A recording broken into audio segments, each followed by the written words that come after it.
Aujourd'hui, on continue, Inch'Allah, avec le Hujja al-Risaliyya. Donc, le Hujja al-Risaliyya, ya ikhwa, c'est ce qu'on appelle aujourd'hui Iqamatul Hujja. Le Hujja al-Risaliyya, c'est ce qu'on appelle aujourd'hui Iqamatul Hujja, l'établissement des preuves. L'établissement des preuves. Le Hujja al-Risaliyya, ou bien Iqamatul Hujja, c'est ce qu'on appelle l'établissement des preuves. L'établissement des preuves, ya ikhwa, se réalise, l'établissement des preuves s'est réalisé avec la révélation des livres et l'apparition des messagers, alayhimus salatu wassalam. Donc, lorsqu'on entend Iqamatul Hujja, ou bien Al-Hujja Al-Risaliyya, le terme utilisé dans le Coran et dans la Sunnah du prophète, alayhi salatu wassalam, c'est quoi, ikhwa? Al-Hujja al-Risaliyya, le terme utilisé dans le Coran et la Sunna, c'est Al-Hujja al-Risaliyya. Walakin le terme courant aujourd'hui entre les gens, c'est Iqamatul Hujja. Iqamatul Hujja. Et c'est un terme que les gens, un principe que les gens nous rapportent. Pourquoi? Je fais une parenthèse. Lorsqu'il y a une personne qui fait du kufr akbar ou du shirk akbar, le musulman, il est censé le considérer comme mushrik parce qu'il a commis un des annulatifs de l'islam. Lorsqu'il va le considérer mushrik, il y a justement cette personne qui va prendre la défense de ce mushrik et qui va justement rapporter cette règle. Il va te dire, tu dois d'abord lui établir les preuves. Tu dois d'abord faire Iqamatul Hujja. Tu ne peux pas faire le takfir si tu n'as pas fait Iqamatul Hujja. Tu ne peux pas faire le takfir si tu n'as pas fait Iqamatul Hujja. Tu ne peux pas le considérer mushrik si tu n'as pas fait Iqamatul Hujja. Tu ne peux pas le considérer comme kafir si tu n'as pas fait Iqamatul Hujja, si tu ne lui as pas établi les preuves. Si tu ne lui as pas établi les preuves. Donc, le terme courant utilisé aujourd'hui par les gens, c'est Iqamatul Hujja. Amma le terme scientifique ou le terme qui a été cité, utilisé dans le Coran et dans la Sunnah du prophète alayhi salatu wassalam, c'est Al-Hujjatu Risaliyatu. Al-Hujjatu Risaliyah. Lorsqu'on parle de l'établissement des preuves, on doit pouvoir préciser ce que c'est. On doit pouvoir préciser ce qu'Allah subhanahu wa ta'ala a voulu par le Hujja Risaliyya. Parce qu'on nous demande d'établir les preuves. Et on nous cite des versets. On nous dit qu'on ne peut pas faire le takfir tant qu'on n'a pas fait Iqamatul Hujja. On nous dit qu'on ne peut pas considérer quelqu'un comme mushrik kafir tant qu'on ne lui a pas établi les preuves.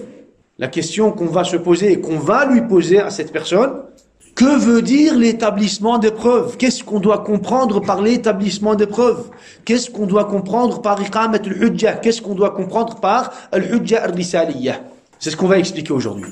C'est ce qu'on va expliquer aujourd'hui. Ce qu'on doit comprendre, ya ikhwa, par l'établissement des preuves, c'est la révélation des livres. La révélation des livres et l'apparition des prophètes, des messagers. L'apparition des prophètes et des messagers. Donc, la règle nous dit فَمَنْ بَلَغَهُ الْكِتَابُ فَقَدْ قَامَتْ عَلَيْهِ حُجَّةُ اللَّهِ. Celui donc qui a reçu, qui a entendu Al-Qur'an, le Coran, le livre d'Allah, la révélation du livre d'Allah subhanahu wa ta'ala, celui qui a entendu l'existence d'un livre qui s'appelle Al-Qur'an, qui a été révélé par Allah Azza wa Jal, les preuves lui ont été établies. C'est ça Iqamatul Hujja. Celui qui va entendre, qui va recevoir, qui va entendre, ou qui va recevoir le livre d'Allah subhanahu wa ta'ala, celui qui va entendre la révélation d'un livre, Al-Qur'an, celui qui va entendre l'apparition d'un livre, le Coran, celui qui va entendre qu'Allah a descendu, qu'Allah a envoyé, qu'Allah a révélé un livre, le Coran au prophète Muhammad alayhi salatu wassalam, les preuves lui ont été établies. قَدْ قَامَتْ عَلَيْهِ حُجَّةُ اللَّهِ. Allah subhanahu wa ta'ala lui a établi les preuves. Donc ça c'est le premier point. Le deuxième point, بل من بلغه إرسال رسول من عند الله فقد قامت عليه حجة الله. Celui qui va, ne fût-ce qu'entendre l'apparition d'un prophète, les preuves lui ont été établies. Celui qui va entendre l'apparition d'un prophète, celui qui va entendre qu'un prophète a existé, celui qui va entendre que Muhammad est le prophète d'Allah, le messager d'Allah, celui qu'Allah subhanahu wa ta'ala a choisi pour l'humanité, celui qui va entendre cela, les ulama ont dit, les preuves lui ont été établies. Les preuves lui ont été établies. Donc ça, c'est deux règles. On va lui dire, qu'est-ce que tu entends, toi, par iqamat al-hujjah? Qu'est-ce que tu comprends, toi, par iqamat al-hujjah? Quelle est la réalité de iqamat al-hujjah? Qu'est-ce qu'on doit faire pour lui établir les preuves? Les ulama d'Ahl al-Sunnah wal Jama'a ont cité deux règles. Ils ont dit, celui qui va entendre qu'un livre a été révélé, que le Coran, celui qui va entendre l'existence du Coran, le livre d'Allah, celui qui va entendre qu'Allah a révélé un livre, le Coran al-Karim, khalas. Ils ont dit, les preuves lui ont été établies. Celui qui va entendre qu'un prophète, Muhammad alayhi salatu wassalam, a été envoyé, qu'il a existé sur terre un prophète. Celui qui va entendre qu'il a existé sur terre un prophète, qu'Allah a choisi Muhammad comme dernier messager, et que Muhammad a été envoyé avec le message d'Allah subhanahu wa ta'ala. Celui qui va entendre cela, celui qui va entendre cette information, celui qui va entendre cela, khalas, les ulama ont dit, les preuves lui ont été établies. Khalas. Il est convaincu, il n'est pas convaincu, c'est autre chose. On va l'expliquer. Et cela, il y a ikhwa. Pour cette règle, il y a ikhwa. Les ulama ont cité beaucoup de preuves du Coran et de la Sunna. Tout d'abord, on va citer quelques versets. Tout d'abord, le verset 165 de Surat An-Nisa. Le verset 165 de Surat An-Nisa. Ça, ya ikhwa, c'est un sujet, on pourrait dire, d'actualité. Quand tu es confronté à un murji ou à un jahmi, c'est la première règle qui va te sortir. C'est la première règle qu'il va te sortir. Et c'est pour cela que tu es censé maîtriser ce sujet. Parce que lorsqu'il va te sortir cette règle, il va te la sortir avec des preuves. Il va se baser sur des preuves. Il n'y a pas un mubtadi' qui ne rapporte pas de preuves. Tous les mubtadi'ah rapportent des preuves, se basent sur des preuves, mais falsifient le sens. Ils changent de sens. Ils font le ta'wil. Et comme c'est un sujet d'actualité, tu dois maîtriser ce sujet pour pouvoir répliquer. Parce que ta faiblesse ne te sera pas attribuée. Ta faiblesse sera attribuée à ta croyance et à ta da'wa. Si toi tu es faible au niveau de ta da'wa, tu sais pas expliquer le tawhid. Si toi tu es faible au niveau de ta da'wa, au niveau de tes connaissances, lorsque tu es face à un murji, lorsque tu es face à un jahmi, face à un zindir, face à un mu'tazili, face à un mushrik, face à un kafir, si tu ne sais pas répliquer, si tu es faible, si tu ne sais pas rapporter des preuves du Coran et de la Sunna pour pouvoir prouver la réalité et la véracité de ta aqida, ta faiblesse ne te sera pas attribuée. Ils ne vont pas dire Fulan est faible dans sa science, dans sa aqida. Ils vont dire la aqida de Fulan est une aqida qui est fausse. La da'wah de Fulan est une da'wah qui est fausse. Vous savez, c'est ce qu'ils vont dire, les ikhwa. C'est pour cela que c'est un sujet important et c'est un sujet que tu dois maîtriser. Donc le verset 165 de Surat An-Nisa. Allah subhanahu wa ta'ala dit Rusulan mubashirina wa munzirin.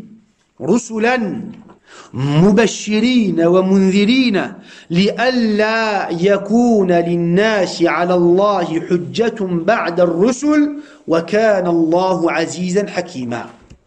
Rusulan mubashirina wa munzirin li'alla yakuna lin-nasi 'ala Allahi hujjatun ba'da ar-rusul wa kana Allahu 'azizan hakima. Ça c'est le verset 165. Dans le verset 164, Allah subhanahu wa ta'ala nous dit et il y a des messagers dont nous t'avons raconté leur histoire précédemment. Il y a des messagers, des prophètes dont nous t'avons raconté l'histoire précédemment et des messagers dont nous ne t'avons pas raconté leur histoire. Et Allah a parlé à Moussa de vive voix. Allah subhanahu wa ta'ala, dans le verset 164, il dit au prophète Muhammad alayhi salatu wassalam qu'il lui a fait part de l'histoire de certains prophètes et qu'il ne lui a pas fait justement part de l'histoire de certains prophètes. Mais Moussa alayhi salam, il a un mérite en plus. Il a parlé, Allah subhanahu wa ta'ala lui a parlé de vive voix. À la suite, justement, dans le verset 165, Allah subhanahu wa ta'ala dit Rusulan mubashirin wa mundhirin. En tant que messager, annonciateur et avertisseur. En tant que messager, annonciateur et avertisseur. Annonciateur pour ceux qui vont lui obéir. Annonciateur pour ceux qui vont obéir aux ordres d'Allah subhanahu wa ta'ala. Mubashirin, c'est pour les croyants. Mundhirin, c'est pour les mécréants. Mubashirin, annonciateur de la bonne nouvelle. Annonciateur de la bonne nouvelle pour ceux qui vont obéir à Allah subhanahu wa ta'ala et qui vont se soumettre à Allah par le tawhid. Avertisseur pour ceux qui vont désobéir à Allah et qui vont contredire l'appel des prophètes et des messagers. Rusulan mubashirin wa mundhirin. Et en tant que messager, annonciateur et avertisseur. Donc Allah subhanahu wa ta'ala a envoyé des messagers en tant qu'annonciateurs et avertisseurs. Afin qu'après la venue des messagers, il n'y a pour les gens point d'argument devant Allah. Afin qu'après la venue des messagers, il n'y a pour les gens point d'argument devant Allah. Allah est puissant et sage. Allah est puissant et sage. Donc, Allah subhanahu wa ta'ala a relié le jugement à quoi? Allah subhanahu wa ta'ala a relié le jugement à l'apparition des prophètes, à l'existence des prophètes, à l'arrivée des prophètes. À l'arrivée des prophètes, Allah subhanahu wa ta'ala dit, Allah a envoyé des messagers, annonciateurs et avertisseurs. Pourquoi? Afin qu'après la venue des messagers, afin qu'après la venue des messagers, il n'y a pour les gens point d'argument devant Allah. Point d'argument devant Allah. Donc le jugement a été relié à quoi? À la venue des messagers. À la venue des messagers. Allah subhanahu wa ta'ala a envoyé des messagers. Allah subhanahu wa ta'ala a envoyé des messagers pour ne pas que les gens aient une preuve ou des arguments le jour du jugement contre Allah subhanahu wa ta'ala. C'est pour cela que, comme on l'a dit, l'établissement des preuves a été relié ici dans ce verset à la venue des messagers. À la base, celui qui a entendu l'arrivée, l'apparition d'un prophète, wajib alayhi, il lui est un devoir de quoi? De chercher après ce messager, de suivre ce messager, de s'intéresser à propos de ce messager. À propos de ce messager, Allah subhanahu wa ta'ala a fait le lien entre l'établissement des preuves et la venue des messagers. Et la venue des messagers. Donc celui qui va entendre l'apparition et la venue des messagers, les preuves lui ont été établies. Les preuves lui ont été établies. Tamam?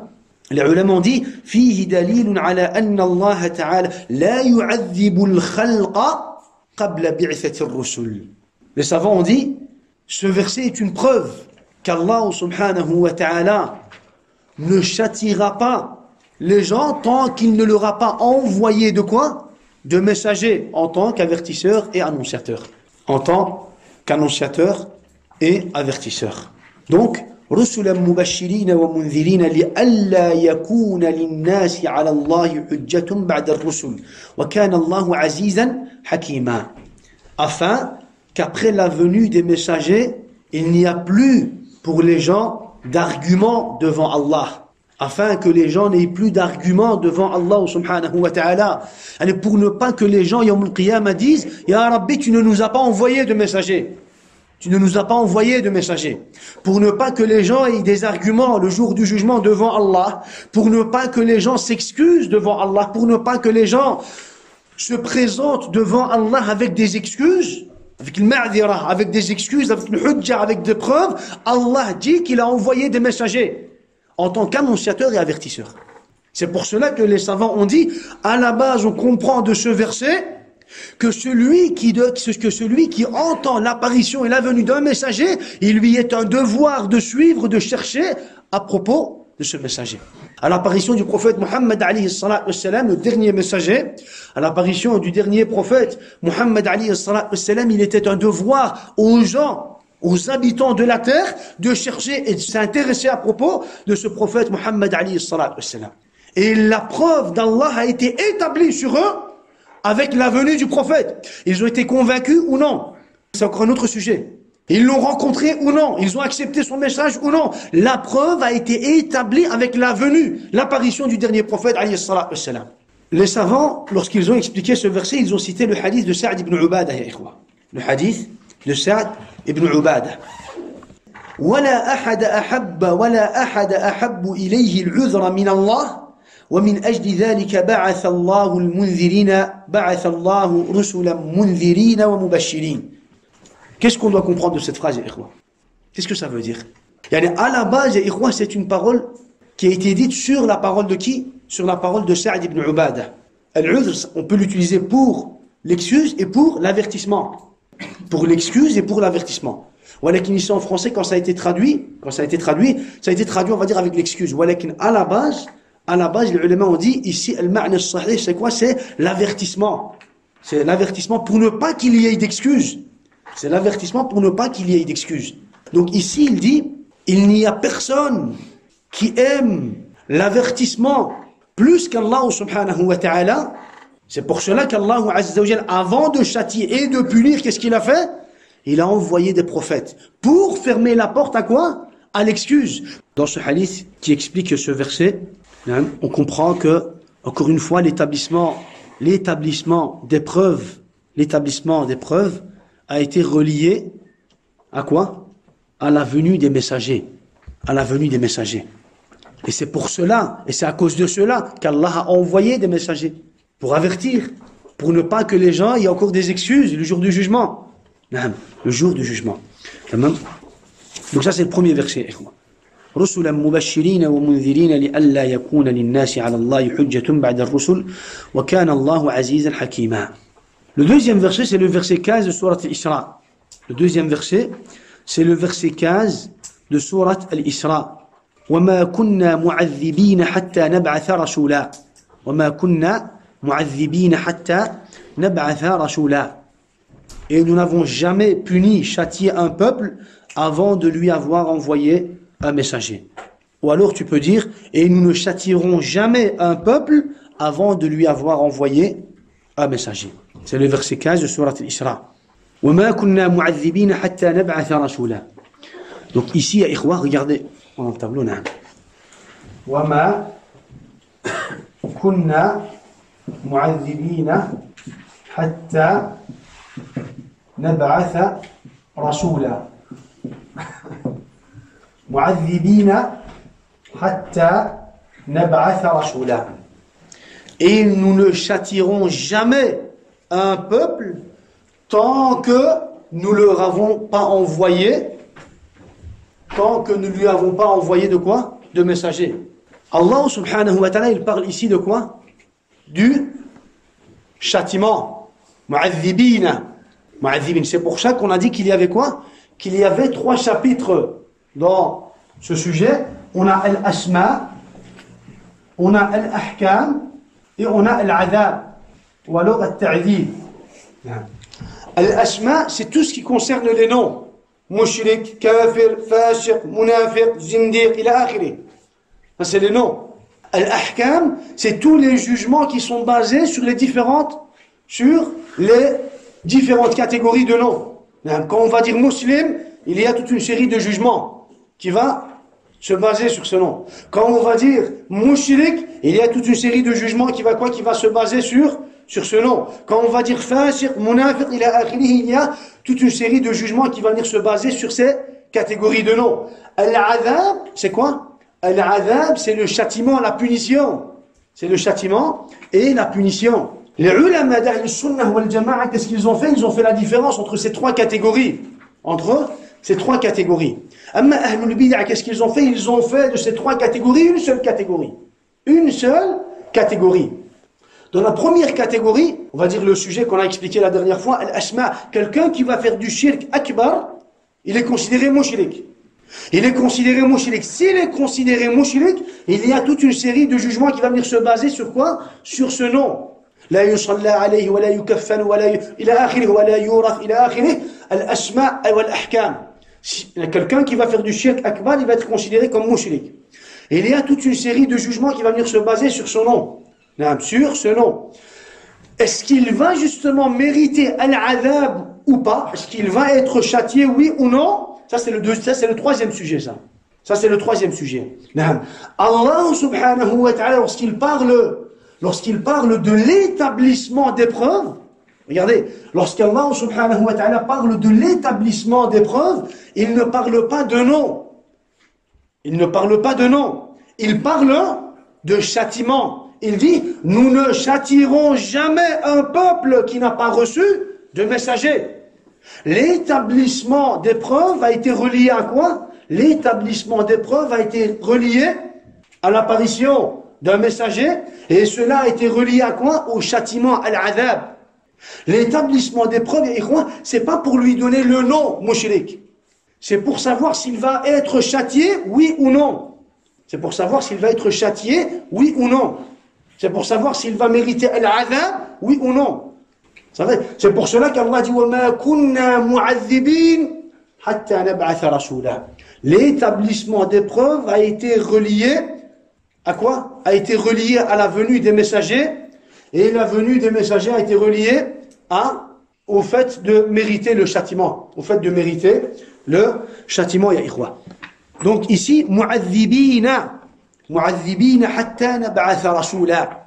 Yani ici, cette preuve, ikhwa, à la base, c'est une preuve. Cette preuve, ce verset, c'est une des preuves que les Jahmiyyah nous rapportent aujourd'hui. Quand on va considérer quelqu'un mushrik ou kafir, il nous rapporte directement ce verset. وَمَا كُنَّا مُعَذِّبِينَ حَتَّى نَبْعَثَ رَسُولًا. On ne peut pas le considérer mushrik kafir tant qu'on ne lui a pas quoi? Tant qu'on ne lui a pas établi les preuves. Tant qu'on ne lui a pas fait iqamat al-hujja. On ne peut pas le considérer mushrik. On ne peut pas le considérer kafir. On va lui dire, Allah Azza wa Jal, il n'a pas dit وَمَا كُنَّا مُسَمِّينَ ou alors mawsoufina. Allah subhanahu wa ta'ala, il ne parle pas du nom, il ne parle pas du jugement. Ici, il parle du châtiment. Il parle du châtiment. C'est un verset qui n'a pas été utilisé au bon endroit. Eux, pour dire qu'on ne peut pas faire le takfir du mushrik, ils vont rapporter ce verset. Qu'est-ce qu'on va dire? Qu'est-ce qu'on va dire, ikhwa? Ici, dans le verset, on ne parle pas du fait de dire mushrik kafir. On ne parle pas de ça. Ici, on parle de quoi? Ici, on parle du châtiment. Allah subhanahu wa ta'ala, il nous parle du châtiment. Et le châtiment, ça n'a rien à voir avec quoi? Ça n'a rien à voir avec le fait de considérer une personne kafir ou bien mushrik. L'imam al-Tabari, quand il explique ce verset, il dit يقول الله وما كنا مهلكي قوما إلا بعد الإعذار إليهم بالرسل وإقامة الحجة عليهم بالآيات التي تقطع عذرهم. Allah subhanahu wa ta'ala, il ne va châtier un peuple que lorsqu'il leur aura envoyé un messager qui va leur expliquer les versets d'Allah subhanahu wa ta'ala par lesquels il va détruire leurs excuses. Ils n'auront plus d'excuses. Ils n'auront plus d'excuses auprès d'Allah subhanahu wa ta'ala. Ici on comprend que quoi? On comprend que iqamat al-hujjah ya ikhwa, c'est en relation avec le châtiment et pas avec le fait de donner un nom comme mushrik ou kafir. Troisième verset, c'est le verset 134 de Surat Taha. Le verset 134 de Surat Taha. وَلَوْ أَنَّا أَهْلَكْنَاهُمْ بِعَذَابٍ مِّن قَبْلِهِ لَقَالُوا رَبَّنَا لَوْلَا أَرْسَلْتَ إِلَيْنَا رَسُولًا فَنَتَّبِعَ آيَاتِكَ مِن قَبْلِ أَن نَّذِلَّ وَنَخْزَى. Et si nous les avions fait périr par un châtiment avant lui, encore une fois, on parle de quoi, ikhwa? On parle du châtiment. C'est pour cela qu'on doit savoir, on doit savoir les limites de iqamat al-hujjah. Quand on parle de iqamat al-hujjah, qu'est-ce qu'on veut par iqamat al-hujjah? Vous savez, qu'est-ce qu'on veut par iqamat al-hujjah? Premièrement, on veut par iqamat al-hujjah l'apparition des messagers. Le fait de savoir, à l'époque du prophète, celui qui habitait de l'autre côté de la terre, le fait qu'il ait entendu l'apparition d'un prophète, Muhammad, les preuves lui ont été établies. Allah subhanahu wa ta'ala lui a établi les preuves. C'est à lui de chercher, de venir voir, de trouver le prophète alayhi salatu wassalam. Le fait d'entendre qu'un livre a été révélé, le Coran, que le Coran est le livre d'Allah, qu'Allah l'a révélé au prophète, le fait d'entendre cela, khalas. Celui qui va vivre de l'autre côté de la terre à l'époque du prophète alayhi salatu wassalam, qu'il sache que les preuves lui ont été établies. Ça c'est le premier point, c'est ce qu'on doit tout d'abord comprendre. Deuxièmement, lorsqu'on parle de iqamat al-hujjah, on doit savoir qu'on parle de quoi? Qu'on parle de adab, de châtiment. On va lui dire, iqamat al-hujja, c'est pas pour donner, c'est pas pour le considérer mushrik ou kafir. Vous savez, les jahmiyya, les murji'ah, qui prennent la défense des mouchriquins. Oui, mais ils font du shirk, ils font du kufr. Oui, mais on ne peut pas les considérer mouchriquins kuffar. Pourquoi? Parce qu'il faut tout d'abord leur établir les preuves. On va lui dire non. On les considère mouchriquins kuffar. Le fait de leur établir les preuves, ce n'est pas pour les considérer mouchriques et kuffar. C'est pour savoir s'ils vont mériter, s'ils méritent le châtiment d'Allah, oui ou non.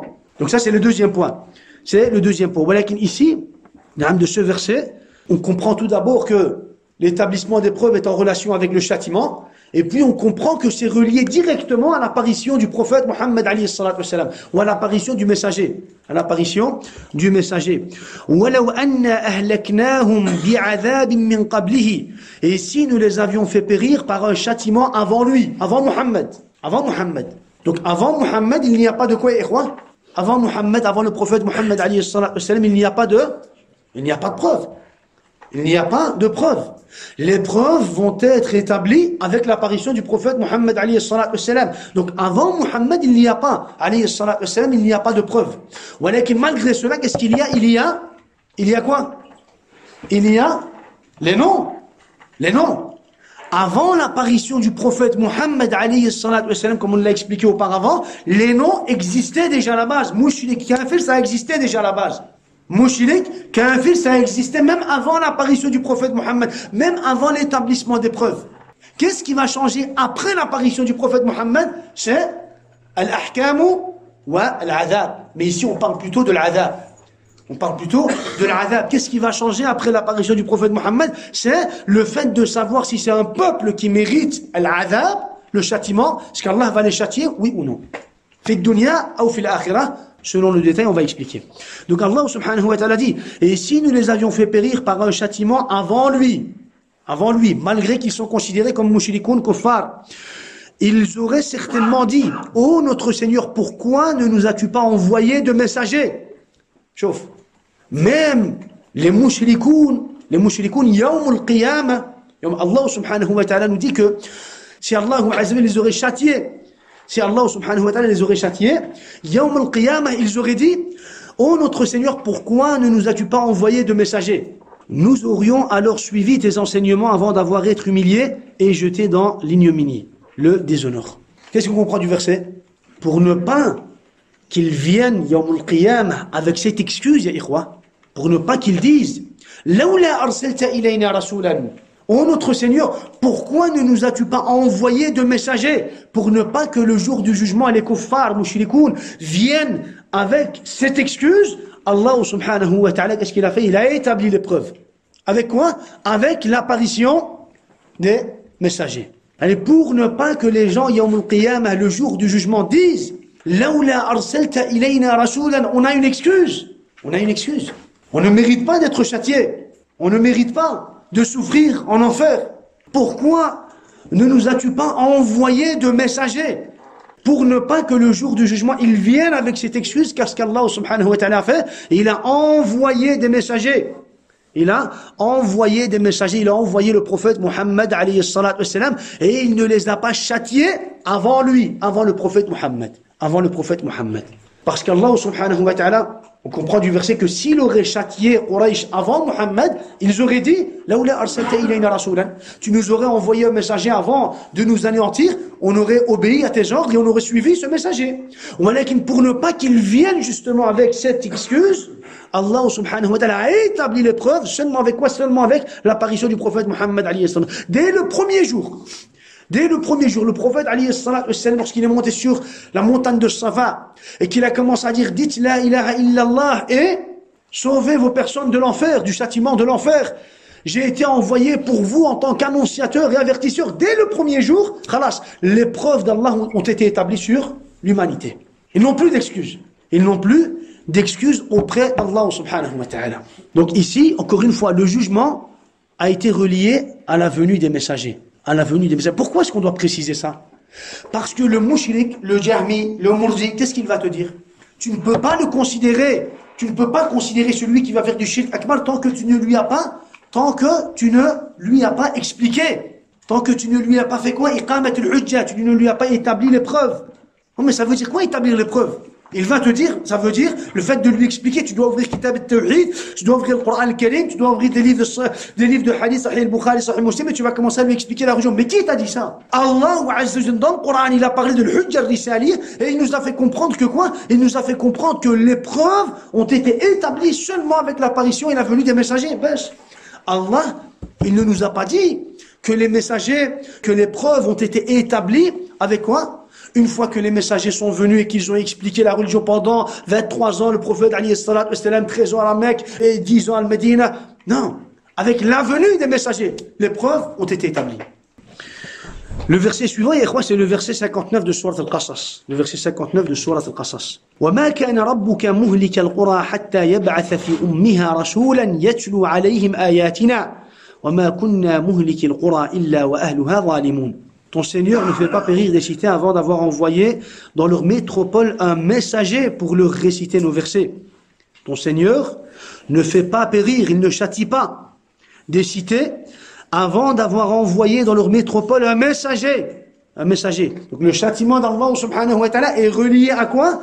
À la venue d'un messager. Khalas. Une fois que le messager est venu, les preuves ont été établies. Khalas.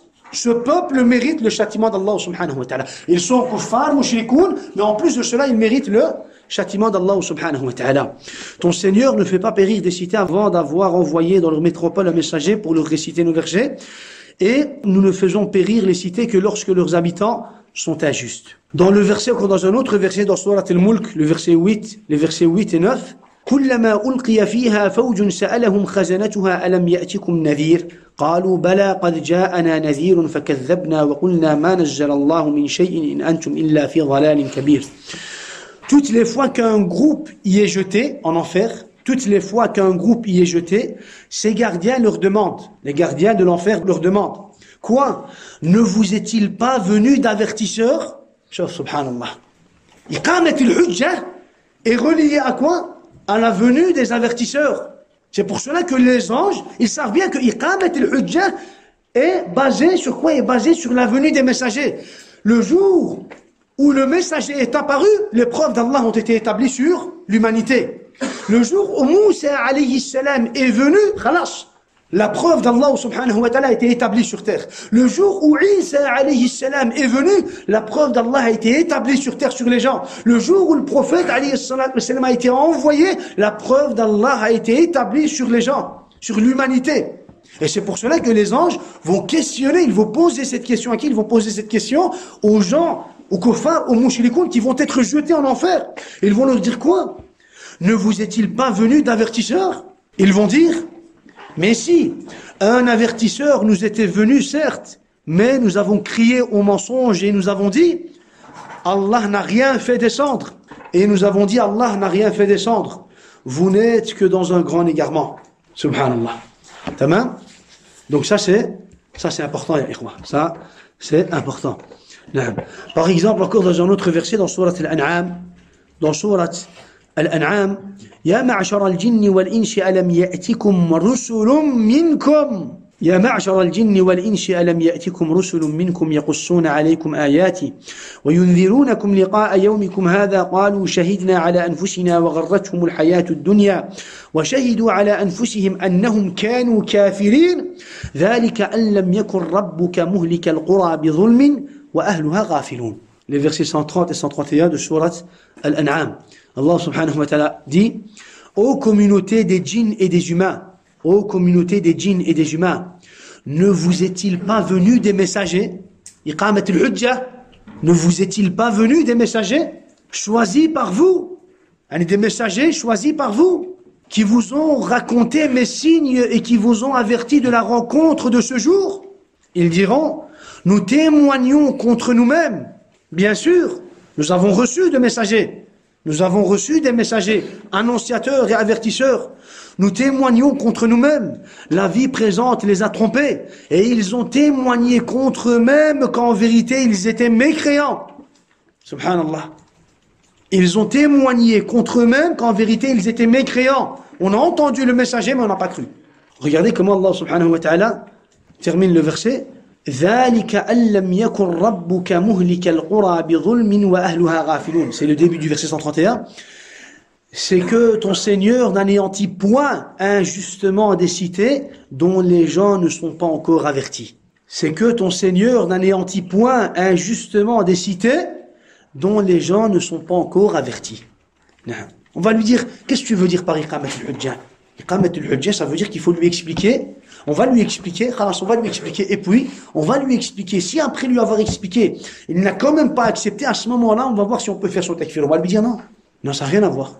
L'établissement des preuves, ce n'est pas pour le considérer mushrik. L'établissement des preuves dans le Coran, comme ça a été expliqué dans les versets, ce n'est pas pour le considérer mushrik ou kafir. L'établissement des preuves, c'est pour savoir s'il va mériter al-adhab fi dunya ou fi l'akhirah. S'il va être châtié, s'il va mériter le châtiment. Même s'il va mériter le châtiment. Ce n'est pas pour le considérer mushrik ou kafir. Parce qu'il est considéré mushrik et kafir même avant l'avertissement. Même avant l'avertissement, s'il commet le shirk akbar et qu'il n'a pas le tawhid, il est quand même considéré comme kafir et mushrik. Vous savez? Et on va lui dire, c'est ce qu'on comprend des versets, de le Coran al-Karim. Des versets de le Coran al-Karim. C'est que ton Seigneur n'anéantit point injustement des cités dont les gens ne sont pas encore avertis. Wa ahluha ghafilun. Wa ahluha ghafilun. Et Allah subhanahu wa ta'ala n'anéantit pas un peuple qui est encore dans quoi? Dans le ghafla. L'insouciance, qui est encore dans l'insouciance. Comment est-ce qu'on va juger qu'un peuple n'est plus censé être insouciant? Ou en fonction de quoi est-ce qu'on va juger qu'un peuple n'est plus censé être dans le ghafla? Avec l'apparition des messagers.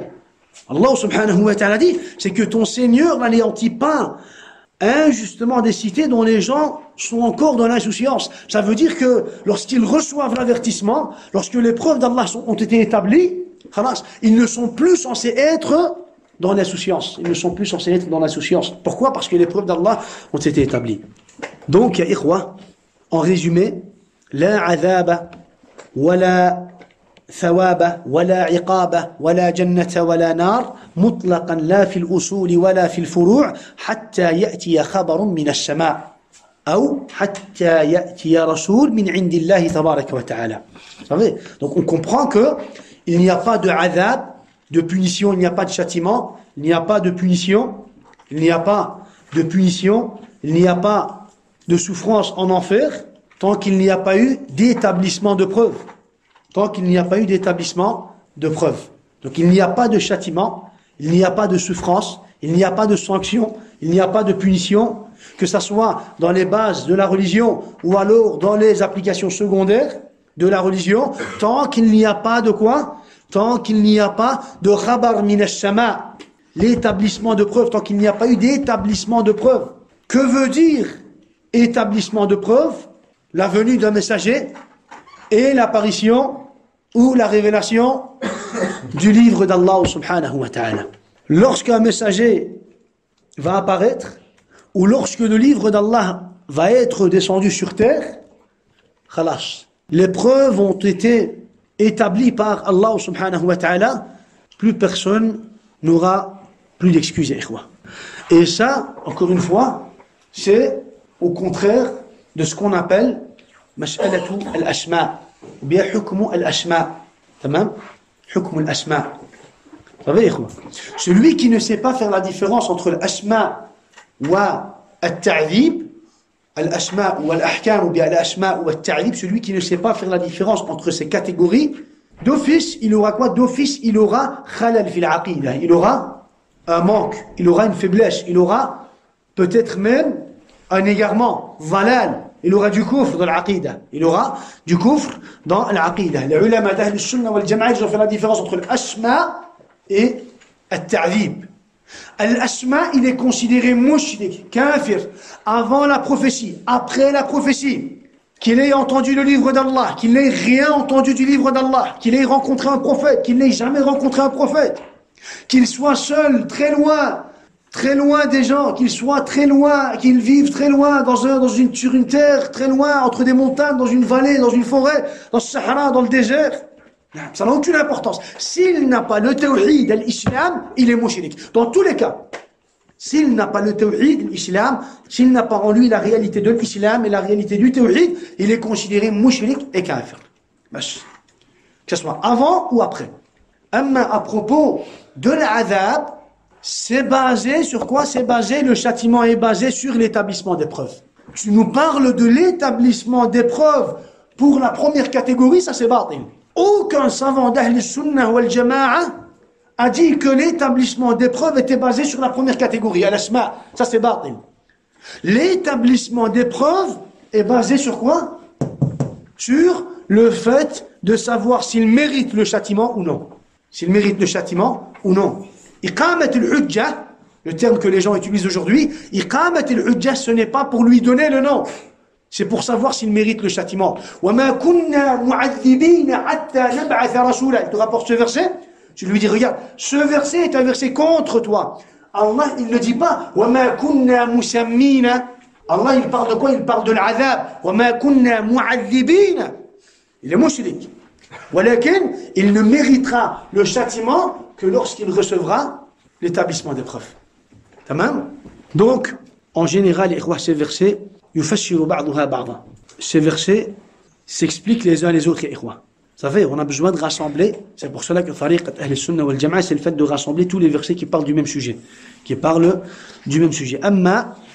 Amma Tariqat Ahl Bid'a, le Mubtadi'a, souvent, pour Iqamat al-Hujjah, ils vont vous rapporter ce verset. Ils vont vous rapporter que ce verset. Et tu vas lui dire, subhanallah.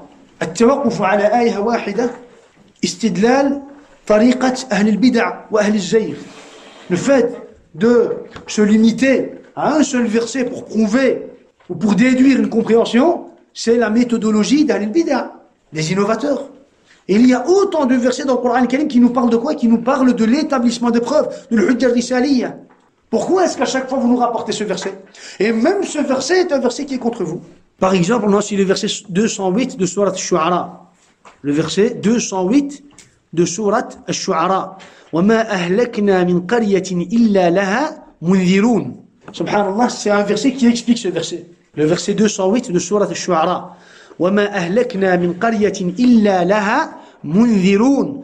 Et nous ne faisons pas périr de cité, nous ne châtions pas de cité avant qu'elle n'ait eu des avertisseurs. Et tant qu'il n'y a pas eu d'avertisseurs, il n'y a pas de quoi? Il n'y a pas de châtiment. Il n'y a pas de châtiment. C'est exactement le sens de ce verset qu'on vient de citer. وَمَا كُنَّا مُعَذِّبِينَ حَتَّى نَبْعَثَ رَسُولًا. Dans le verset qu'on a cité, ذَلِكَ أَن لَّمْ يَكُنْ رَبُّكَ مُهْلِكَ الْقُرَى بِظُلْمٍ وَأَهْلُهَا غَافِلُونَ. Ici, c'est un point qu'on doit quand même préciser. ذَلِكَ أَن لَّمْ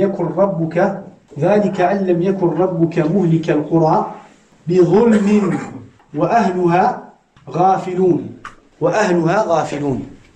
C'est que ton Seigneur n'anéantit pas de cités dont les gens ne sont pas encore avertis. Walakin, ici, il y a le terme بِظُلْمٍ, injustement. Il y a deux interprétations.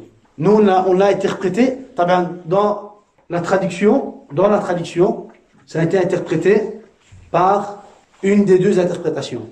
Walakin, la deuxième, dont les savants ont considéré plus important et plus correct, n'a pas été justement cité dans la traduction de le Coran al-Karim.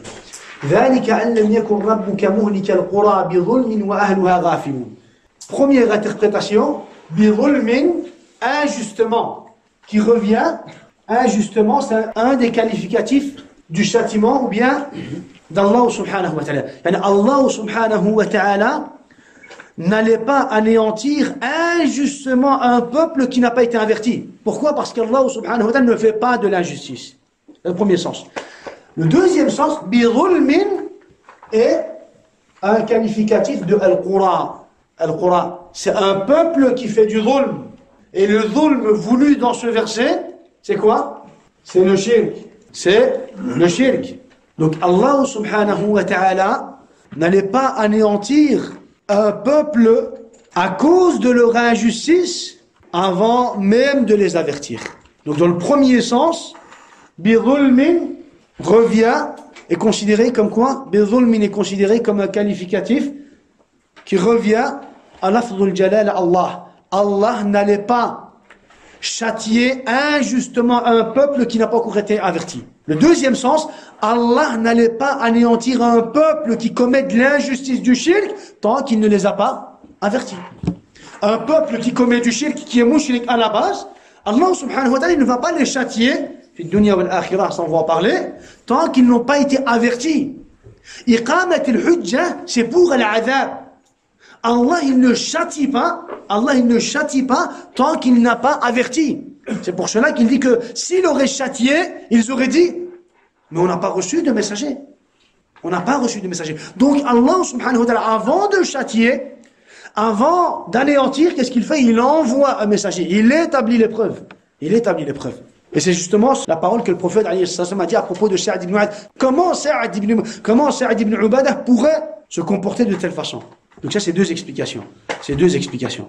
Ici, وَمَا كُنَّا مُعَذِّبِينَ حَتَّى نَبْعَثَ رَسُولًا, et nous ne châtierons pas un peuple tant que nous ne les avons pas avertis ou tant que nous ne leur avons pas envoyé de messagers, avertisseurs et annonciateurs. Ici, le châtiment, est-ce que c'est général, châtiment ici sur terre et dans l'au-delà, ou alors ce qui est voulu par le verset, c'est seulement le châtiment ici sur terre? وَمَا كُنَّا مُعَذِّبِينَ, et nous ne châtierons pas un peuple. Tant que nous ne leur avons pas envoyé de messagers. Le châtiment qui a été renié justement ici dans ce verset. Est-ce que c'est le châtiment qui concerne le châtiment ici sur terre ou le châtiment de Yawm al-Qiyamah, ou alors les deux? Ça, c'est un sujet sur lequel on va revenir par après. Walakin, le Jumhur, qu'est-ce qu'ils ont dit? Le Jumhur, ils ont considéré le châtiment cité dans le verset comme le châtiment ici sur terre. Vous savez, et nous ne châtierons jamais un peuple tant que nous ne les avons pas avertis. Le châtiment cité dans le verset, ils ont dit, c'est le châtiment ici sur terre. C'est pas le châtiment d'Yawm al-Qiyamah, parce que Yawm al-Qiyamah, c'est différent. Il y a des explications, des détails à citer. Walakin, d'autres savants ont dit non, ici c'est général. C'est le châtiment ici sur terre et dans l'au-delà. Donc Allah subhanahu wa ta'ala, il ne châtiera ici sur terre et dans l'au-delà que lorsqu'il aura averti. Et selon Al-Jumhur, Allah ne châtiera ici sur terre que lorsqu'il aura averti. Yawm al-Qiyamah, dans tous les cas, Yawm al-Qiyamah, qu'il soit averti ou non, il y a des explications, on va expliquer Inch'Allah, il sera quand même châtié. Donc ici, le fait d'être châtié après avoir reçu un avertissement, Al-Jumhur, la majorité des savants ont dit, c'est quoi? C'est le châtiment ici sur terre. Allah ne va châtier ici sur terre que lorsqu'il aura averti. Yawm al-Qiyamah, c'est autre chose. Ils vont être châtiés d'office, walakin avec un tafsil qu'on va expliquer. Amma les autres savants, qu'est-ce qu'ils ont dit? D'autres savants ont dit non. Allah ne châtiera ici sur terre et dans l'au-delà que lorsqu'il aura averti, ya ikhwa. Donc, al-muhim, quelqu'un qui va mourir, ya ikhwa, et qui aura reçu quoi? Qui aura entendu l'établissement des preuves. Iqamat al-hujja. وقد بلغته الحجة. Quelqu'un qui va mourir et qui a entendu l'apparition, qui a entendu le prophète Mohammed, qui a entendu le Coran al-Karim. Lui, son jugement ici sur terre, c'est qu'il est considéré, au niveau du nom, il est considéré, s'il est mort sur le shirk akbar, il est considéré mushrik. Mais en plus de cela, mustahiqqun lil adhab. Et en plus de cela, puisqu'il a reçu l'établissement des preuves, iqamat al-hujja, il a entendu le Coran, il a entendu le prophète, il a entendu l'islam, il a entendu le dernier prophète, il méritera en plus de cela, en plus du fait qu'il soit considéré comme mushrik kafir, il méritera al-adhab. Le châtiment. Le châtiment, ya ikhwan. Amma ahlul fatra, supposons qu'on a accepté vraiment ahlul fatra, parce que comme on l'a dit, même l'existence d'Ahl al-Fatra, on va dire, a été discutée par le savant. Est-ce qu'il y a eu vraiment une période où il y avait Ahl al-Fatra? Ahl al-Fatra, ça veut dire que c'est des gens qui n'ont pas entendu de prophète. Supposons qu'il y a, en tant que, le terme il est correct, Ahl al-Fatra, on pourrait dire qu'il y a des gens peut-être qui n'ont pas entendu pendant un moment donné de leur vie, ils n'ont pas entendu, ou bien pendant toute leur vie, ils n'ont pas entendu l'apparition du prophète, Allahu a'lam encore. Ça, les ulama, ils ont dit, c'est à discuter. Pourquoi? Parce qu'Allah subhanahu wa ta'ala dans le Coran, il nous dit le contraire. Toute communauté, chaque communauté a reçu un prophète. Vous savez, les ulama ont dit à la base cette compréhension, cette déduction, cette conclusion qui dit qu'il y a eu peut-être des gens qui n'ont pas entendu l'établissement, qui n'ont pas reçu l'établissement des preuves, ils ont dit, quel est leur jugement? Quel est leur jugement? Voilà qu'une cette supposition est en contradiction avec les versets du Coran al-Karim. Avec les versets du Coran al-Karim. وَمَا أَهْلَكْنَا مِنْ قَرْيَةٍ إِلَّا لَهَا مُنذِرُونَ وَإِن مِّنْ أُمَّةٍ إِلَّا خَلَا فِيهَا نَذِيرٌ. Chaque communauté a reçu un avertisseur. Chaque communauté. وَإِن مِّنْ أُمَّةٍ نَفْيٌ وَإِثْبَاتٌ حَصْرٌ وَقَصْرٌ. Pour dire que chaque communauté a forcément reçu un avertisseur.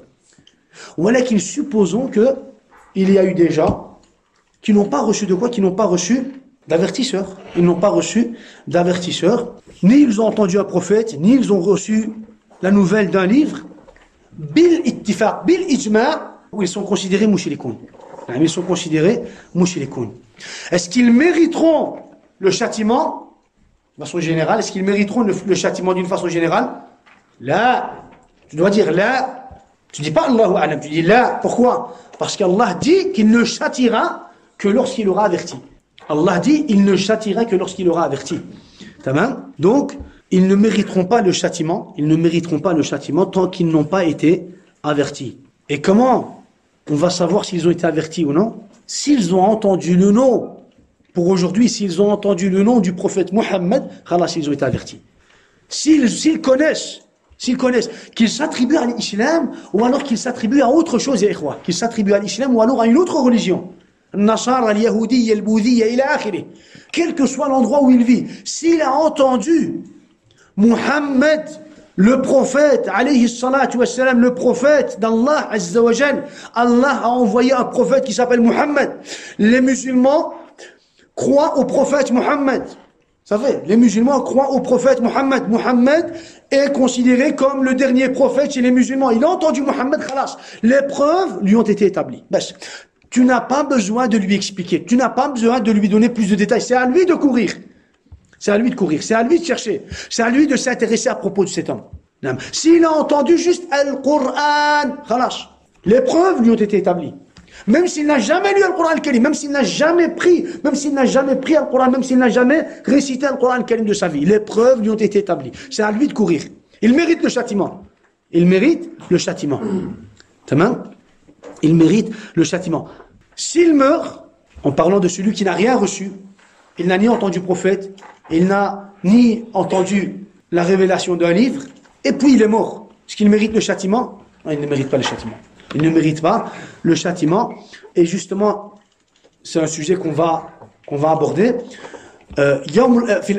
Ici sur terre, il ne mérite pas le châtiment. À la base, il ne mérite pas. Allah, il ne le châtira pas ici sur terre. Pourquoi? Parce qu'il n'a pas reçu d'avertissement. Amma yawm al-qiyamah, fil akhirah yawm al-qiyamah, selon les détails qu'on va citer, Allah subhanahu wa ta'ala va l'éprouver. Allah subhanahu wa ta'ala, il va l'éprouver.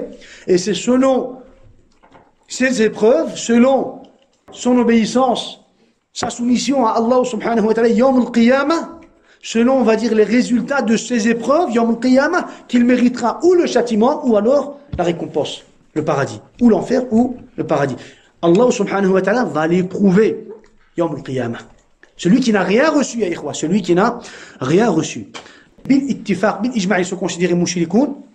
On applique sur eux ahkam al-mushrikin, ça veut dire que ni on va prier sur lui quand il va mourir, ni on va le kafan, ni on va ila akhiri, tout ce qu'on fait pour les musulmans, on va pas le faire pour le mushrik, pour le kafir. Walakin, est-ce qu'il va mériter le châtiment? Ici sur terre, il ne va pas mériter le châtiment. Bil ittifaq, amma yawm al-qiyamah, Allah va l'éprouver. Allah subhanahu wa ta'ala va l'éprouver. Est-ce qu'il va rester éternellement en enfer? Il va être éprouvé et c'est selon les résultats de ces épreuves qu'il va mériter ou le châtiment ou alors la récompense. Et taban, ce qui concerne, on va dire, sa situation du Qiyamah, on va dire, il y a un petit khilaf chez les ulama. Il y a un petit khilaf, on va y revenir par après. Un village, par exemple, qui n'est pas sur le tawhid. Un village où il y a des signes de shirk, ou alors, même s'il n'y a pas de signes de shirk, un village ou une ville où les habitants sont mushrikoun. Ils ne sont pas sur le tawhid. Il n'y a pas de tawhid. On sait bien qu'il n'y a pas de tawhid, mais en plus de cela, il y a le shirk apparent. Il y a le shirk. On sait bien que c'est des gens qui sont sur le shirk. Et ils ont dit, par exemple, on les a retrouvés morts. Dans un village, tu rentres, il y a un tremblement de terre, tout le monde est mort. Et ils ont dit, bil ittifaq, bil ijma', ils sont tous considérés mushrikoun kuffar. Ils sont tous considérés mushrikoun kuffar. Wa nunazzilu alayhim al-ahkam. On va appliquer sur eux l'ahkam. On ne va laver personne, on ne va prier sur personne, on ne va kafan personne, vous savez? On ne va considérer personne comme musulman, donc on ne va appliquer aucun des jugements de l'islam. On va appliquer tous les jugements du shirk. Voilà, justement, le fait qu'on va savoir qu'ils n'ont rien reçu, c'est une supposition. Le fait qu'on va savoir qu'ils n'ont rien reçu, qu'ils n'ont rien reçu comme preuve, ni ils ont entendu un messager, ni ils ont entendu l'apparition ou la révélation d'un livre, ici sur terre, au niveau du châtiment, khalas. Il n'y aura pas quoi? Il n'y aura pas forcément, on va dire, un châtiment qui leur sera destiné. Amma yawm al-qiyamah, Allah subhanahu wa ta'ala va les éprouver. Taban ici j'ai dit zilzal, mais on va dire c'est un exemple que j'ai cité moi-même. Ça veut dire que si on les retrouve morts, ici sur terre, le châtiment ne leur sera pas destiné, walakin fil akhirah, ils seront quoi? Ils seront d'une façon ou d'une autre éprouvés par Allah subhanahu wa ta'ala. Donc, kullu man balaghahu hadha al-Qur'an, faqad unzira bihi wa qamat alayhi hujjatullah. Donc, l'établissement des preuves, c'est en deux choses. Les prophètes, ou alors le livre. Le prophète ou alors le livre. Pour prouver que c'est le livre, c'est le verset 19 de Surat Al-An'am. C'est le verset 19 de Surat Al-An'am. Et ce Coran m'a été révélé pour que je vous avertisse, vous et tous ceux qui l'atteindra. Vous et tous ceux qui l'atteindra.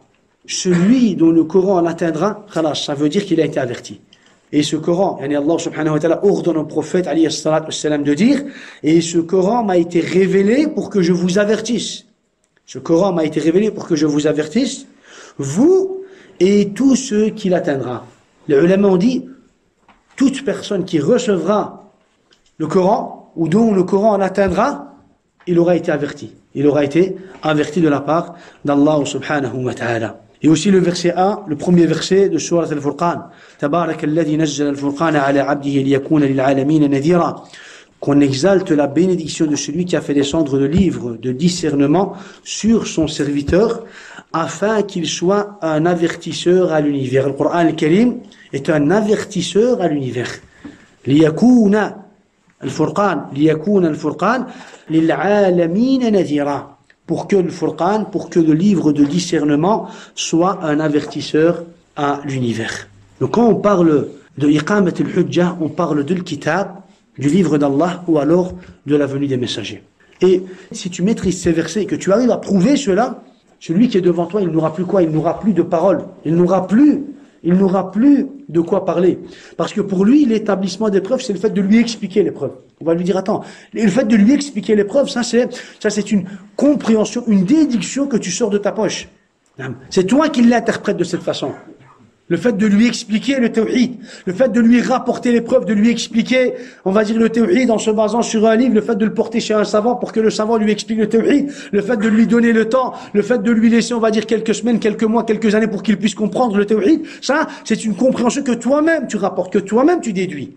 Amma al-hujja al-risaliya, iqamat al-hujja, comme ça a été cité dans le Coran, c'est juste al-rasoul et al-kitab. Le fait d'entendre al-rasoul et le fait d'entendre al-kitab. Al-hujja al-risaliya a été réalisé. Vous savez, donc celui qui va dire, pour les gens d'aujourd'hui, qu'ils ne sont pas considérés mushrikoun parce que les preuves ne leur sont pas établies, on va lui dire ça c'est batil. Ça c'est le fait de contredire le kitab wa sunnah wa ijma' al-salaf al-salih. Tamam? Ça, le fait de dire que les gens aujourd'hui ne peuvent être considérés comme mushrikoun, comme kuffar, le fait de dire qu'il faut établir les preuves aujourd'hui aux gens avant de les juger, avant de les considérer comme mushrikoun, kuffar, on va dire ça, c'est une compréhension batila qui est en contradiction avec le kitab wa sunnah wa l'ijma'. Tamam? Qui est en contradiction avec le sunnah avec le kitab wa sunnah wa l'ijma'. Et on va dire ça c'est pas un sujet de quoi? Ça c'est pas un sujet de divergence. Ça c'est pas un sujet de divergence. Le fait de ne pas excuser les mushrikoun, ça c'est pas un sujet de divergence. Le fait de ne pas excuser les mushrikoun, ce n'est pas un sujet de divergence. Al-udhru bil jahl l'excuse par ignorance n'est pas un sujet de divergence, n'est pas un sujet de divergence, comme l'explique aujourd'hui Al-Jahmiyya, ou alors Al-Murji'a. Pourquoi on dit des fois Al-Murji'a et des fois on dit Al-Jahmiyya? Quand on parle de Bab al-Iman, on dit Murji'a. Quand on parle de Bab al-Kufr ou al-Takfir, on dit Al-Jahmiyya. C'est pour ça que des fois on dit Al-Murji'a et des fois on dit Al-Jahmiyya. Quand on parle de l'iman et de Musamma al-Iman, on parle de Murji'a. Pourquoi? Parce que le Murji'a, ça vient de l'Irja. Et l'Irja, c'est al-Ta'khir. C'est Ta'khir al-Amali an Musamma al-Iman. C'est le fait d'écarter l'Amal de l'iman. Ça veut dire quoi? Il peut faire autant de quoi? Autant de kufr, autant de shirk, il préserve quand même son iman. Parce que les applications n'ont aucune relation avec l'iman. Donc quand on parle de l'iman, on dit Murji'a. Vous êtes Murji'a. On leur dit vous êtes Murji'a. Walakin, quand on va parler du kufr, on va utiliser l'autre terme, Al-Jahmiyya. Pourquoi? Parce qu'ils sont Jahmiyya dans tout ce qui concerne le takfir et le kufr. Pourquoi? Parce que les Jahmiyya ne vont pas considérer comme kafir celui qui va même se prosterner devant une statue. Pourquoi? Jusqu'à lui demander ce qu'il avait dans son cœur. Vous savez, ça c'est le Jahmiyya. Les Jahmiyya, ils ne vont pas considérer kafir celui qui va même se prosterner devant une statue. C'est pour cela qu'il a été questionné, on va dire, qu'un, entre parenthèses, savant contemporain du dernier siècle qui est mort, il a été questionné sur quoi? Il a été questionné sur certaines applications de kufr, comme le fait de rabaisser le Coran, de dénigrer le Coran, de jeter le Coran par terre, d'insulter le Coran, d'insulter Allah Azza wa Jal. Et il a dit, ça, on ne peut faire le takfir de cette personne que lorsqu'on va lui demander ce qu'il avait dans son cœur. Si vraiment dans son cœur il avait l'intention de dénigrer, de rabaisser le Coran, d'insulter Allah et de rabaisser Allah et de se moquer d'Allah, alors à ce moment-là on va pouvoir faire son takfir. Mais s'il n'avait pas cela dans son cœur, qu'est-ce qu'on va faire? On va le considérer musulman, kamel al-iman. Il est musulman. Vous savez? Et c'est pour cela que lorsqu'on va parler de tout ce qui est kufr et takfir et shirk, on va dire qu'ils sont jahmi. On va dire ils sont jahmiyya. Ils sont sur la aqida de Al-Jahm ibn Safwan, de Al-Jahm ibn Safwan. Parce qu'ils vont considérer l'excuse, ils vont considérer l'ignorance et l'erreur comme des excuses pour le kufr et le shirk, ya ikhwa. Ils vont même, par exemple, aujourd'hui, ils vont dire, il y en a qui vont douter de quoi? Qui vont douter de la mécréance de l'Yahoud et de Nasara. Aujourd'hui, il y en a qui vont douter de la mécréance de l'Yahoud et de Nasara. Ils vont dire, ils ne sont pas kuffar. Ils vont dire, ils ne sont pas forcément kuffar. Pourquoi? Parce qu'ils suivent aussi un prophète. Ils ont aussi un livre, At-Tawrat ou Al-Injil. Donc ils ne sont pas considérés kuffar. Ces gens-là, ils sont considérés kuffar. Et ceux qui ne vont pas considérer les Yahoud ou les Nasara comme kuffar, ils sont considérés kuffar. Walakin les Jahmiyya, les kuffar que je nomme moi de la deuxième classe, ils vont dire, Haoula, ceux qui ne font pas le takfir des juifs et des chrétiens, ils sont excusés. Pourquoi? Parce qu'ils ne savent pas la situation réelle de l'Yahoud et de Nasara. On va leur dire, les gens, les mouchrikoun de la première ou de la deuxième classe, ils sont kuffar. Les ulama ont dit, ashaddu kufran min al-Yahoudi wal Nasara. Que ce soit celui qui doute ou alors celui qui ne fait pas le takfir de celui qui doute, ils ont dit, ces deux catégories sont encore plus kuffar de l'Yahoud et de Nasara. Tamam? Donc, ça c'est mas'ala mujma' alayha 'inda ulama ahli sunnah. C'est pas un sujet de quoi? C'est pas un sujet de divergence, ya ikhwa. C'est pas un sujet de divergence. C'est pour cela qu'il ne faut pas se faire avoir par quoi? Par les paroles des, entre parenthèses, ulama, ou alors Fulan il a dit qu'il fallait faire iqamat al-hujjah, Fulan il a dit que c'était pas du kufr sarih, Fulan il a dit qu'il y avait une excuse à ce niveau-là. Ça c'est quoi? Comme on l'a toujours dit, le livre d'Allah et la sunna du prophète alayhi salatu wassalam sont toujours présentes. Sont toujours présentes. On les a toujours entre nos mains. On a le Coran et la sunna du prophète entre nos mains. On a l'ilm.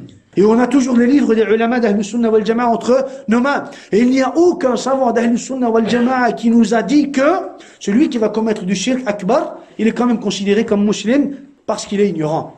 Ou par son ignorance. Ou à cause de son ignorance. Aucun savant d'Ahl Sunnah wal Jama'a nous ont donné cela. Ou nous ont cité cette règle, ikhwa. Tamam?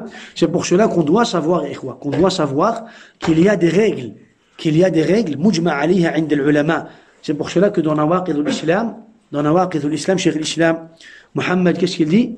Il dit man lam yukaffir al-kafir, celui qui ne va pas considérer le kafir comme kafir, ou alors ou sahhaha madhhabahu, ou alors qui va considérer juste sa façon de faire. Le kafara, le kuffar, le nasara, qui va considérer juste sa façon de faire. Ou shakka, ou alors qui va douter de la mécréance.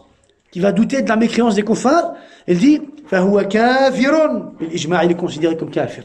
Il ne parle pas de celui qui va juger qu'ils sont musulmans. Ici, c'est hors sujet. Celui qui va juger qu'ils sont musulmans, lui, il est kafir d'office. Ici, il parle de celui qui va quoi? De celui qui ne va pas faire le takfir. Ou alors de celui qui va douter. Ou alors de celui qui va dire, peut-être qu'en réalité, leur façon de faire est quand même correcte. Les ulama ont dit, bil ijma' il est considéré kafir. Que dire donc de celui qui va les considérer musulmans? Et qui va leur trouver des excuses, que ce soit al-jahl, ou alors al-ta'wil, ou alors al-khata, ou encore autre chose. La seule excuse citée dans le Coran al-Karim, c'est quoi, ikhwa? C'est quoi? La seule excuse valable dans le kufr et dans le shirk, on pourrait dire, c'est quoi? Al-ikrah illa man ukriha wa qalbuhu mutma'innun bil iman. Qalbuhu mutma'innun bil iman. Donc, en dehors de l'ikrah, il n'y a pas d'excuse, ikhwa. En dehors de l'ikrah, il n'y a pas d'excuse. Et ça, ikhwa, c'est un sujet de quoi? Ça, c'est un sujet de l'aqida. Ça, c'est un sujet de l'aqida. Et dans l'aqida, tu dois pas avoir peur. Dans l'aqida, tu dois pas avoir peur. Et tu dois pas avoir de doute. Et tu dois pas avoir peur des critiques des gens quand c'est l'aqida. Quand c'est le tawhid, quand c'est les bases de l'islam, tu dois pas avoir peur. Il n'y a pas de mujamala. Le mujamala, c'est quoi? Le mujamala, c'est le fait de négliger. Il n'y a pas de négligence dans l'aqida. Il n'y a pas de quoi? Il n'y a pas de négligence dans l'aqida. Al-Yahoud wa al-Nasara kuffar. Celui qui fait le shirk akbar, il est kafir, il est mushrik. Il n'y a pas de négligence en ce qui concerne l'aqida et le tawhid et les bases du tawhid. Et les bases du tawhid, ikhwa. Tamam? Pourquoi? Parce que le takfir, c'est un hukm shar'i. C'est hukm Allah tabaraka wa ta'ala. Le takfir, c'est un hukm shar'i. Celui qu'Allah a considéré kafir, il était obligatoire de le considérer kafir. Celui qui a été considéré comme kafir par Allah, il est un devoir sur toi que tu le considères comme kafir. Celui qui a fait un naqid min nawaqid al-islam, qui a fait un kufr zahir, sarih, il était un devoir de le considérer kafir. Comme il était un devoir de considérer le musulman comme musulman. Ça fait. Pourquoi? Parce que le takfir, c'est hukm Allah. Parce que le takfir, c'est hukm shar'i. C'est pas hukm fulan, ou bien illan, ou bien encore un autre, ou bien je veux dire des savants. C'est pas un jugement qui est basé sur les paroles des savants, ou bien un jugement qui est basé sur une fatwa, ou un jugement qui est basé sur fulan et illan. Même si ce kafir et ce mushrik et ce tarout, personne n'a fait son takfir, toi tu fais son takfir. Pourquoi? Parce que ça c'est hukm Allah. Parce que ça c'est hukm Allah. Et tu n'as pas besoin de fatwa. Tu n'as pas besoin de fatwa en ce sujet, ikhwa. Oh, mais attends, on a besoin d'un fatwa pour savoir si Foulan et Tarout, il est considéré comme kafir, si on peut faire le takfir de Foulan. Si on parle du kufr évident, de la mécréance évidente d'un Tarout ou d'un kafir, ou on va dire de quelqu'un qui est connu par sa mécréance, on n'a pas besoin de fatwa, ikhwa, sur ça. Les mouchilikoun. On n'a pas besoin de fatwa pour considérer les mouchilikoun comme mouchilikoun. On n'a pas besoin de fatwa, une parole de savant ou des paroles de savant pour considérer les mouchilikoun comme kuffar, ou bien les kuffar comme kuffar, ou bien les yahoud comme kuffar, ou bien les nasara comme kuffar. Est-ce qu'on va demander une question à un alim, à un mufti ou bien à un cheikh? Est-ce que les juifs et les chrétiens sont considérés kuffar? Non. Donc tu n'as pas besoin de fatwa, de questions à ce niveau-là. Attends, il est considéré kafir ou pas? T'as pas besoin. T'as pas besoin. Oui, mais il faudrait savoir si les savants l'ont considéré comme kafir ou pas. On n'a pas besoin. On n'a pas besoin. الطرق الصوفية عباد القبور, les adorateurs des temples, les mouchilikoun, les adorateurs des palais, les mouchilikoun contemporains, les mouchilikoun modernes, ceux qui sont dans le kufr et dans le shirk, enfoncés, noyés, ancrés dans le kufr et dans le shirk. On n'a pas besoin de fatwa d'un alim ou d'un mufti ou d'un cheikh pour les considérer mouchilikoun, ya ikhwa. Et ils sont kuffar, même si personne ne les a considérés comme kuffar. Mais, non. Il n'y a pas de mujamala. Il n'y a pas de « Attends, ça va lui faire plaisir ou pas ?» Non. Attends, on va négliger certains points. On va s'abstenir. Et ça, quand je dis que c'est une unanimité, c'est un ijma' pour le plus grand et pour le plus petit. Même le plus petit d'entre nous, il a quel âge? 3 ans, 4 ans, 5 ans, il commence à raisonner. Il doit comprendre. « Ha fulan, ha'ula kuffar mushrikoun » Il doit savoir ça. Sahaba, l'enfant, il commence à parler. Sahaba, radouanullahi alayhim, les enfants, quand ils commençaient à parler, et qu'ils commençaient à prononcer des mots, il leur disait, il leur enseignait, Qul, dis, amantu billah, wa kafartu bit-taghut, wa kafartu bit-taghut. Il leur faisait prononcer ça aux enfants. Du plus grand au plus petit. Il doit savoir, ou la mushrikoun, kuffar. Mushrikoun et kuffar. Ça, c'est normal, les ikhwa. Ça, c'est normal. Pourquoi? Parce que dans la religion, il y a des points qui sont considérés comme mécréances, mais selon l'unanimité des ulama. Ça fait partie de l'kufr bit-taghut. فمن يكفر بالطاغوت ويؤمن بالله فقد استمسك بالعروة الوثقى لا إله إلا الله. Vous savez, la ilaha illallah. Il y a des choses, des actes de mécréance. Et il y a des choses qui font partie de l'kufr bit-taghut. Le musulman qui va renier le taghut, d'office, il va renier ses actes de mécréance. S'il ne connaît pas le taghut, s'il ne connaît pas comment renier le taghut, s'il ne connaît pas les catégories et l'essence du taghut, comment il va renier le taghut? J'ai renié le taghut et point? Non, ya ikhwan. Il doit renier le taghut et tout ce qui est en relation, toutes les applications, tous les nawaqid, toutes les façons d'adorer, les adorations, les applications qui sont en relation avec quoi? Avec ce taghut. Ou sinon, il ne sera pas considéré comme quelqu'un qui a renié le taghut, ya ikhwan. Qui a renié le taghut, ya ikhwan. Tamam? Donc ça, c'est quoi? Ça, c'est une obligation. Ça, c'est une obligation. Le musulman, il est musulman. Et le mushrik, il est mushrik, le kafir, il est kafir. La première chose, déjà, c'est l'i'tiqad, c'est le fait d'y croire. C'est le fait d'y croire. La première chose, c'est pas, il est kafir. Non, c'est pas ça. C'est pas, ouais, il est kafir, et puis matin, midi, soir, t'es avec lui, tu fais un wala tam avec lui. Je veux dire, il n'y a pas de bara, il n'y a pas de désaveu, il n'y a pas, je veux dire, il n'y a pas, on va dire, tout ce qui est, toutes les nécessités de le bara, on va dire quoi, appliqué, on va dire, à ce niveau-là. Walakin, l'obligation, la première obligation, c'est quoi? C'est le fait d'y croire. Ta'taqid, avec ton cœur. Ta'taqid. Il est mushrik, il est kafir, ta'taqid. Déjà, c'est une croyance, déjà. Ça commence par là. Après, est-ce que tu dois le proclamer? Ah, ça, c'est une autre chose. Est-ce que tu dois le dire? Est-ce que tu dois le dire à voix haute? Ça, c'est un deuxième sujet. T'es pas obligé. T'es pas obligé. Quand je dis que t'es pas obligé, selon les circonstances, t'es pas obligé. Il pourrait y avoir des circonstances où tu es obligé de quoi? Tu es obligé de dire, de citer le jugement. Pourquoi? Parce que le fait de le proclamer, de le dire, et les ulama, ils ont dit le fait de le dire, le proclamer à voix haute, Foulan, At-Taghut, Kafir, Zindiq, ila akhiri. Par exemple. Ça veut le fait de le dire, ils ont dit ça fait partie de quoi? Ça fait partie de l'amru bil ma'ruf wa nahy 'anil munkar. C'est aussi, on va dire, une des nécessités de l'aqida. Walakin, à la base, c'est dans ton cœur. Le fait de le dire, c'est une façon de faire l'amr bil ma'ruf wa nahy 'anil munkar, le fait d'ordonner le bien et d'interdire le blâmable. Et ça, à la base, l'amr bil ma'ruf wa nahy 'anil munkar, c'est basé sur quoi? C'est basé, l'amr bil ma'ruf wa nahy 'anil munkar, c'est basé sur al-masalih wal mafasid. Maslaha wal mafsad. On doit regarder le maslaha. Là, je vais faire l'amr bil ma'ruf. Il y a une maslaha ou pas? Il n'y a pas. Il y a une mafsada? Oui. Alors, reviens, fais marche arrière. Je vais faire l'amr bil ma'ruf. Est-ce qu'il y a une mafsada plus importante qu'une maslaha ou alors il y a une maslaha plus importante qu'une mafsada? Non, il y a une mafsada plus grande. Alors, abstiens-toi de faire l'amr bil ma'ruf wa nahy 'anil munkar. C'est pour cela que les ulama, ils ont dit ici, dans certaines circonstances, dans certaines situations, tu peux t'abstenir de le dire, on va dire, de le dire à voix haute ou de le proclamer ou de le déclarer. Vous savez? ولكن malgré cela ils ont dit والواجب على أهل العلم أن يظهروا ذلك. الواجب على أهل العلم, les savants, les gens de science, eux, واجب عليهم. Quand il y a une situation, les gens de science, quand il y a une situation où ils doivent dire. Pourquoi? Parce que pour éclaircir, et quoi? Pour dire, voilà. Quand c'est les gens de science, c'est pas forcément, on va dire comme les gens de la masse. Ils vont garder le jugement en eux-mêmes. Les gens de science, quand ils devront le dire, pour corriger, pour faire l'amr bil ma'ruf wa nahy 'anil munkar autour d'eux-mêmes, ils devront leur dire. Les gens de science, ils ont toujours un niveau plus haut. Les gens de science, ils ont toujours un niveau plus haut. Donc, il est un devoir sur eux de citer des fois un jugement et de le dire et de le proclamer autour de quoi? Autour d'eux-mêmes. Pourquoi? Parce que c'est une nécessité. S'il a cette place, il est censé quoi? Il est censé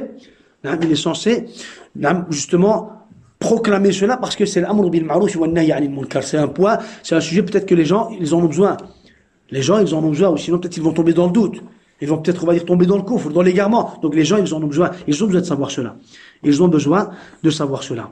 Donc, on termine avec 2 phrases. Celui dont le Coran l'a atteint, ou qu'il a reçu le Coran, faqad unzira bihi. Il a été averti par celui-ci. Il a été averti par celui-ci et les preuves lui ont été établies. Comme les gens aujourd'hui, on va dire, dans nos pays, ils ont tous le Coran al-Karim, mais jamais ils vont ouvrir le Coran al-Karim. Jamais ils ne vont lire le Coran al-Karim. S'il a le Coran chez lui-même, s'il ne l'a jamais lu, c'est du coffre. Ça, c'est du coffre. La seule différence, c'est quoi? C'est qu'on a besoin de savoir. Tu l'as lu ou tu l'as pas lu? Tu t'intéresses ou pas? Pourquoi on va savoir ça? Pourquoi on a besoin de savoir ça? C'est quoi la différence? Le fait qu'ils nous disent, on va l'expliquer, Inch'Allah. C'est quoi? Non. C'est pour dire, ah, tu t'intéresses ou pas? Il va dire, moi, je m'intéresse. Ah, tu t'intéresses. Mais t'arrives pas. Il va dire, j'arrive pas. Ça fait. On va dire, toi, t'es kafir, mais jahil. Et l'autre va dire, tu t'intéresses, il va dire, moi, je m'intéresse pas trop. On va dire, ah non, toi, t'es kafir, mu'rid. C'est juste pour le catégoriser. Kafir, tabaqa, catégorie, quantième catégorie, 17, Allah dit comme tabaqa, 17. Ça fait kafir, jahil. Avec le hamir, avec l'atba', le muqallidin, l'akhir et tous, ils sont considérés comme kuffar, juhal. Amma le mu'rid, c'est seulement pourquoi? C'est seulement pour savoir s'ils s'intéressent, c'est tout. Amma même s'il ne l'a jamais lu, il est considéré comme kafir mushrik. Vous savez quoi? Donc ça, c'est la première règle. Deuxième règle qu'on déduit, c'est quoi? C'est que il fait partie des nécessités de l'iman, le fait d'avouer que les preuves d'Allah lui ont été établies. Que les preuves d'Allah lui ont été établies. Le fait que toi tu acceptes et que tu crois qu'Allah a établi les preuves et que les preuves, d'une façon ou d'une autre, ont été établies pour toi-même, ça fait? Ça, c'est une des nécessités de l'iman, le fait de croire qu'Allah a établi les preuves. Ça fait? Le fait de croire qu'Allah a fait iqamat al-hujja sur toi. Allah nous a établi les preuves, et quoi? Le fait de croire qu'Allah nous a établi les preuves, ça c'est une des nécessités de l'iman. Le fait de croire qu'Allah nous a établi les preuves, c'est une des nécessités de l'iman. Le fait de croire au contraire, c'est ce qui annule. C'est ce qui quoi? C'est ce qui annule l'iman. Le fait de croire qu'Allah ne nous a pas établi les preuves. On ne sait pas, on est dans le flou. On est dans le flou. On est dans le khilaf, dans une divergence. Ça, ils ont dit ça, c'est considéré comme quoi? C'est considéré comme le contraire de l'iman. Car c'est une des nécessités de l'iman, le fait de croire. C'est pour ça que tu dois lui dire à celui qui commence à prendre la défense Kofa de la 2e classe, tu lui dis, est-ce que tu crois, est-ce que tu as la croix, est-ce que tu es convaincu qu'Allah nous a établi les preuves? Et c'est parce qu'il nous a établi les preuves qu'on a su trouver la guidance, l'iman. Est-ce que tu es convaincu de cela? S'il te dit non, alors, il est censé accepter cela. Il est obligé de quoi? D'accepter cela. C'est une des nécessités de l'iman, le fait de croire qu'Allah subhanahu wa ta'ala nous a établi les preuves, nous a établi les preuves. Amma la compréhension, est-ce que le fait de comprendre les preuves, est-ce que c'est une condition? C'est pas une condition. Le fait de comprendre les preuves, et on a cité des versets, vous pouvez noter comme le verset 23 sur Al-Anfal, le verset 23 sur Al-Anfal. وَلَوْ عَلِمَ اللَّهُ فِيهِمْ خَيْرًا لَأَسْمَعَهُمْ وَلَوْ أَسْمَعَهُمْ لَتَوَلَّوْا وَهُمْ مُعْرِضُونَ. Et si Allah avait reconnu en eux quelques biens, il aurait fait qu'ils entendent. Mais même s'il les faisait entendre, ils tourneraient le dos en s'éloignant. C'est pour cela que les ulama, ils ont dit, le fait de comprendre les preuves d'Allah n'est pas une condition pour être considéré comme quelqu'un qui a reçu les preuves. C'est pas une condition, le fait de comprendre pour qu'on puisse le considérer comme kafir ou comme mushrik, le fait qu'il soit convaincu, je suis convaincu, je suis pas convaincu. Dans l'islam, il n'y a pas ça. Dans l'islam, il n'y a pas ça. Moi, je suis pas convaincu. T'es pas convaincu, khalas, t'es kafir. Je suis convaincu, mais j'accepte pas. T'es quand même kafir. Je suis convaincu, j'accepte, mais je pratique pas. T'es quand même kafir. Je suis convaincu, j'accepte, j'applique, mais j'ai des doutes. T'es quand même kafir. Yallah. Il n'y a pas ça. Je suis convaincu, je suis pas convaincu. Dans l'islam, il n'y a pas ça. Non, mais il faut qu'il soit convaincu avant de faire son takfir. Non. Il n'y a pas une condition, il faut qu'il soit convaincu. L'islam, il est là. Le Coran, c'est à lui de s'intéresser, c'est à lui d'apprendre et c'est à lui d'accepter le haqq. C'est à lui d'accepter le haqq. Tamam. بارك الله فيكم وسبحان ربك رب العزة عما يصفون وسلام على المرسلين والحمد لله رب العالمين وجزاكم الله خيرا. Pour la fois prochaine, un petit devoir, Inch'Allah, le chapitre d'aujourd'hui et le chapitre de la dernière fois, le dernier ders, parce que c'est en relation. On avait terminé une introduction, puis on avait recommencé l'asma. On avait commencé à partir de l'asma la semaine dernière, pas la semaine dernière, la fois dernière, on avait commencé avec l'asma. Vous me faites un résumé. Ça, c'est le devoir écrit. Vous me faites un résumé écrit, et pour la semaine prochaine, vous me le donnez, le dernier ders et le ders d'aujourd'hui. Quand je dis un résumé, ça veut dire quoi un résumé? Un résumé, ça veut dire que je dois comprendre. Comme si t'expliquais, ça doit pas être, quand je dis résumé, Il n'y a pas que toi qui dois comprendre le résumé. C'est vrai. Comme si toi, en réalité, tu avais écrit ces quelques pages pour quelqu'un à qui tu veux lui expliquer ce sujet. Donc quand je dis résumé, ça doit être clair. Mubassat. Clair. Les détails et tout ce qui suit, tu peux, on va dire, on va passer un résumé, ya ikhwa, Inch'Allah. Tamam? Barakallahu fikum wa jazakumullahu khairan.